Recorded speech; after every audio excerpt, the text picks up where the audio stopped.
Selamat sore buat Bapak dosen pembimbing ya, bisa Bapak Johannes Sarung Basudipar. Di sini saya akan menjelaskan proposal soal beberapa kami yaitu tentang proyek PSBU kami mengenai kunjungan mengajar ke sekolah. Di mana pun kategori sekolah yang kami kunjungi adalah kunjungan sekolah tingkat siaga yang untuk mengajar kelas 4 sampai kelas 6 SD. Nama kelompok kami adalah kelompok Road Venturers, di mana Road Venturers ini berarti terbagi atas dua yaitu Code dan Adventurers, di mana Code yang berarti kami sebagai menandakan kami sebagai anak yatim, dan Adventurers itu menandakan yang berarti petualangan, di mana kami di sini bermaknanya adalah di mana kami akan melakukan kunjungan mengajar ke sekolah untuk mengajar siswa dan siswi SD kelas 4 sampai kelas 6. Di sini saya akan memperkenalkan anggota kelompok saya. Di sini saya sebagai ketua yang bernama Wahyu Nenggolan dari Prodi Sarjana Informatika dengan NIM 11S24032, dengan anggota saya Gina Natalis Manungkalit dari Kode S1 Teknik Metalurgi dengan NIM 22S24015, Kesia Kayana Margaret Barasa dari Prodi D3TI NIM 42324054, Dirli Jisaya Nathaniel Tato dari Prodi D3TK dengan NIM 43324015, Griselda Tabita Nathaniel Utahian dari program studi S1 SI dengan NIM 12S24026, dan Sonia Agatha Syahad dari Prodi D4 RPL dengan NIM 41424061.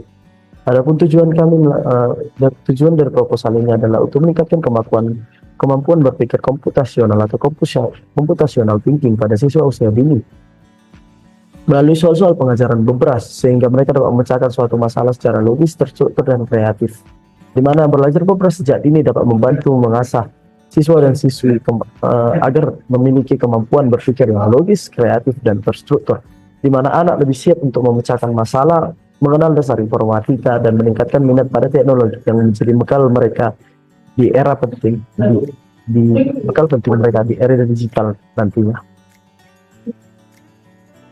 Saya akan menjelaskan contoh soal yang pertama dari kelompok kami, di mana visual dikatakan media harus mengisi dan cetak pada bidang dengan 3 macam stiker berisi satu gambar, di mana syaratnya pada setiap baris maupun kolom tidak boleh ada stiker yang sama. Tantangan dari soal ini adalah susunan stiker manakah yang benar. Dari soal ini, sebelum kita dapat menjawab soal ini, kita dapat menganalisis soal ini menggunakan pilar-pilar computational thinking yang kita punya. Jadi seperti yang pertama, decomposition. Kita dapat memecah masalah ini menjadi langkah-langkah yang lebih kecil, seperti kita dapat menyusun satu persatu kotak ini sambil memenuhi aturan pada baris dan kolomnya. Kedua, pattern recognition atau pengenalan pola, di mana kita mengenali pola pengisian stiker hingga tidak ada duplikasi di setiap baris maupun kolomnya. Yang ketiga adalah abstraction atau abstraction, di mana kita menyederhanakan masalah dengan memodelkan kotak ini 3x3 ini sebagai tempat pengisian elemen setiap baris dan kolomnya, elemen stikernya. Nah, kemudian yang terakhir itu adalah algoritma thinkingnya, algoritma, di mana kita menyusun langkah-langkah logis untuk mengisi kotak dengan aturan yang telah ditentukan. Jadi dalam soal ini jawaban yang tepat itu adalah C. Mengapa demikian? Karena kalau kita perhatikan dalam opsi A, di opsi A itu ada paling tidak satu kolom yang memiliki 2 stiker yang sama, yakni kalau kita lihat di kolom 1 dan kolom 3, kolom 1 dan kolom 3 itu memiliki stiker yang sama. Kemudian di opsi B, mengapa opsi B juga salah? Sebab paling tidak ada satu baris dengan 2 stiker yang sama, yakni yang baris pertama dan juga baris yang ketiga. Kemudian kenapa D juga salah?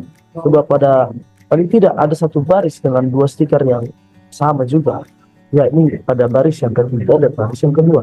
Sedangkan pada opsi yang C, tidak ada salah satu pun stiker yang sama pada setiap baris dan kolomnya. Kalau kita lihat di sini pada kolom pertama tidak ada stiker yang sama, kolom yang kedua juga tidak ada stiker yang sama, dan kolom ketiga tidak ada stiker yang sama. Kemudian pada baris yang pertama tidak ada stiker yang sama, baris kedua tidak ada stiker yang sama, dan baris ketiga tidak ada stiker yang sama. Dan di antara baris dan kolomnya ini jika tidak ada stiker yang sama. Adapun alasan saya memilih soal nomor 1 ini adalah karena soal ini dapat melatih kemampuan berpikir komputasional dengan cara yang menarik dan interaktif. Soal ini menggabungkan elemen logika, pengenalan pola, dan penyelesaian masalah yang merupakan keterampilan dasar yang sangat penting dalam bidang informatika. Selain itu, penggunaan stiker sebagai elemen visual membuat soal ini lebih mudah dipahami dan menarik bagi peserta yang untuk di berbagai usia, baik di usia dini maupun tingkat SMP dan SMA, sehingga dapat menjadi alat belajar yang efektif untuk memperkenalkan konsep computational thinking kepada mereka. Perkenalkan, nama saya Gina Tresma Manungkali dari Prodi Teknik Metalurgi dengan NIM 22S24015. Di sini saya akan bahas contoh soal nomor 2, yaitu dress code untuk berang-berang. Berang-berang mempunyai sistem aturan berpakaian yang kompleks untuk menentukan penampilannya, yaitu kombinasi dari pakaian. Manfaatkan gambar yang diberikan untuk menentukan aturan berpakaian yang benar. Berang-berang yang mana yang tidak berpakaian seperti aturan berpakaian? Jawabannya adalah berang-berang nomor 2 atau B, tidak sesuai dengan aturan berpakaian. Dia seharusnya memakai topi biru dan bukan topi merah. Di sini ada pilar computational thinking yang ditemukan pada soal, yaitu decomposition, dengan memecah masalah menjadi bagian-bagian kecil, yaitu dengan pertama mengidentifikasi aturan berpakaian yang diberikan pada gambar. Yang kedua, analisis setiap barang-barang berdasarkan komponennya, seperti topi, baju, dan lain-lain. Dan kedua, pattern recognition atau pengenalan pola. Ditemukan pola dengan aturan berpakaian. Yang pertama, apakah elemen yang selalu digunakan? Yang kedua, apakah kombinasi yang tidak diperbolehkan dan lainnya. Yang ketiga, abstraction atau abstraksi, yaitu fokus dengan elemen penting, seperti abaikan detail yang tidak mempengaruhi aturan berpakaian, dan mengidentifikasi komponen pakaian utama yang relevan untuk memutuskan kesesuaian. Mengapa saya memilih soal ini untuk dijadikan soal dengan target audiens anak SD 3 sampai 6 SD? Karena soal ini melatih logika dengan mengenali pola, mengasah observasi melalui perbandingan gambar, dan mendukung pembelajaran visual yang menarik. Karena ada gambar yang tersedia, sehingga dapat menarik anak-anak untuk tertarik untuk mengerjakannya. Terima kasih. Baik, di sini saya akan menjelaskan absen di soal ini karena menurut saya soal ini cocok untuk anak SD karena untuk mampu mengembangkan beberapa keterampilan atau prediksi suatu anak yang berpikir secara komputasional melalui metode baru. Kemudian alasan saya juga mengapa memilih soal ini karena menurut saya soal ini cocok untuk anak-anak karena pada soal ini diajarkan untuk memecahkan masalah yang kompleks menjadi bagian-bagian yang kecil yang lebih mudah dipahami dan kemudian nantinya si anak dilatih untuk memahami pola-pola. Berikut adalah contoh soalnya. Nantinya di sini ada sebuah tabel yang berisikan sebuah abjad-abjad dari A sampai Z. Nanti di setiap abjad ini terdapat sebuah kata yang tiap hurufnya itu berbeda-beda. Contoh soalnya itu berikut. Misalnya bebras. Nanti si anak akan mencari huruf dari si bebras itu. Misalnya yang pertama B. Kalimat di B-nya itu adalah B. Kemudian nanti selanjutnya E sampai S, nanti si anak mengidentifikasi dari tiap-tiap huruf yang diberikan kalimatnya itu, kemudian akan disatukan menjadi sebuah kalimat yang baru. Berikut penjelasan dari saya. Terima kasih. Damai sejahtera bagi kita semua. Perkenalkan, nama saya Grisela Tabita Nadalinaya dari Proses Simulasi dengan NIM 12S4026. Jadi sini saya akan menjelaskan terkait soal bebas yang ada proposal yang telah saya pilih dengan 3 siaga dari tahun 2017. Soal, seekor cacing sedang duduk di ujung cabang sebuah ampauan apel. Ia ingin makan semua apel yang lewat dari pohon tersebut. Setiap dahannya itu 1 km. Jadi ini adalah ujungnya. Nah, ujungnya ini, ulat ini ingin memakan semua apel yang ada di sini. Di sini saya menggunakan graf sebagai solusinya. Graf yang saya pakai dengan metode yakni metode path terdekat atau lintasan terpendek. Nah, jadi path yang telah saya temukan itu seperti ini, Pak, Bu. Dan setelah kita menemukan path terdekatnya, kita menghitung masing-masing tiap dahannya itu berapa. Jadi dari titik sini atau node ini menuju ke sini itu panjang 1 meter. Kita menggunakan terdapat 2 meter di setiap dahan jika kita memakan apelnya ini. Lalu alasan saya memilih ini adalah karena menurut saya telah mempelajari graf dan saya ingin mengaplikasikan yang telah saya pelajarkan itu ke dalam persoalan bebas ini dan saya akan menunjukkan kepada adik-adik SD sekalian. Sekian, terima kasih.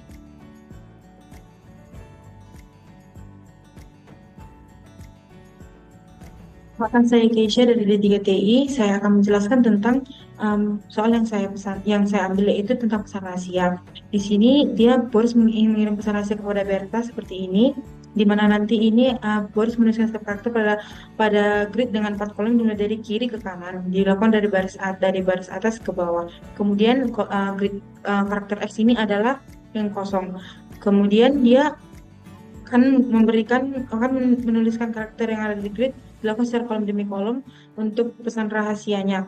Dia dari atas ke bawah dari kolom paling kiri. Kemudian Berta membalas pesan Boris dengan cara yang sama. Pesan rahasia dikirim Berta kepada Boris adalah seperti ini. Lalu apakah isi pesan yang ingin dikirimkan Berta kepada Boris? Di sini kita mengetahui ada karakter X, di mana ini berarti adalah menggunakan metode yang kedua. Sehingga kita akan menuliskan di grid dari diisi pada kolom kiri dari atas ke bawah. Kemudian kita akan menerjemahkan pesannya melalui seperti hasil yang ini, yaitu hasil penulisannya dari kolom dari grid paling kiri ke kanan, dari baris paling atas ke bawah, sehingga akan menghasilkan pesan OP will be there dengan tanda seru. X-nya di sini tidak ikut karena X adalah karakter yang kosong.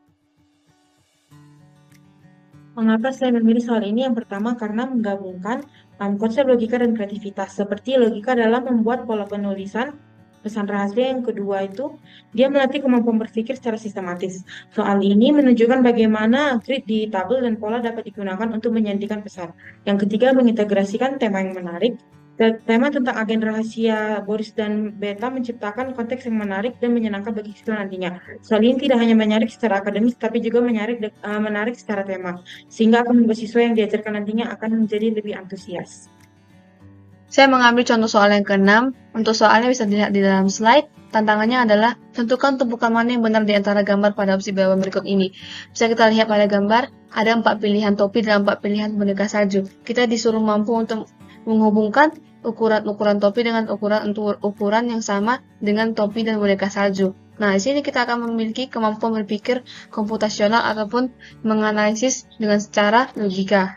Nah, pada pilihan A, B, C, dan E dan E, A, B, C, D, dan E, pilihan yang tepat adalah pilihan E, yang dimana ukurannya pilihan pertama topi sama dengan boneka salju, begitu dengan seterusnya. Nah, alasan saya memilih topi ini adalah karena topi ini menyenangkan dengan adanya elemen visual ataupun boneka salju yang memiliki ketertarikan untuk dipahami, apalagi untuk anak pelajar di zaman sekarang.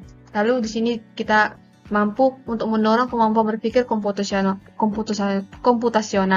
Nah, ditujukan untuk siapa? Untuk pelajar, guru, dan masyarakat umum. Dan saya sini menekankan kepada pelajar karena di mana saya ingin pelajar ini dapat berpikir secara logika dan mampu menganalisis sebuah masalah. Dampak terhadap masyarakat ataupun terhadap saya sendiri yaitu di mana masyarakat ini yang pertama masyarakat yaitu dengan dapat membangun generasi yang memiliki kemampuan berpikir logis di era saat ini. Lalu ada yang kedua, dengan cepat berpikir komputasional yang akan bermanfaat dalam menyelesaikan masalah.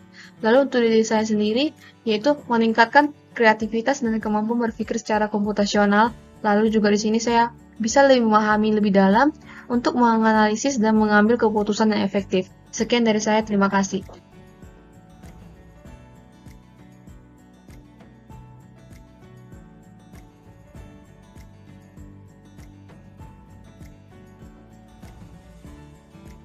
Baik, ini telah selesai memaparkan seluruh soal presentasi proyek PhD kami. Di sini lihatlah kita kepada bagian ringkasan atau penghujung atau kesimpulan, di mana isi dari ringkasan atau kesimpulan ini adalah di mana proyek ini diharapkan dapat meningkatkan kemampuan berpikir logis dan kreatif siswa serta memupuk minat dan bakat mereka terhadap teknologi dan informatika. Dan melalui soal beberapa ini juga siswa diharapkan akan siap menghadapi tantangan akademik dan kehidupan nantinya sambil mengasah keterampilan kolaborasi dan kepercayaan diri, di mana nanti dampaknya siswa akan memiliki fondasi yang kuat untuk membangun karir di bidang teknologi atau informatika di masa depan nantinya. Sekian presentasi dari kelompok kami. Adapun kekurangan dari kelompok kami memohon maaf. Cukup sekian dan terima kasih.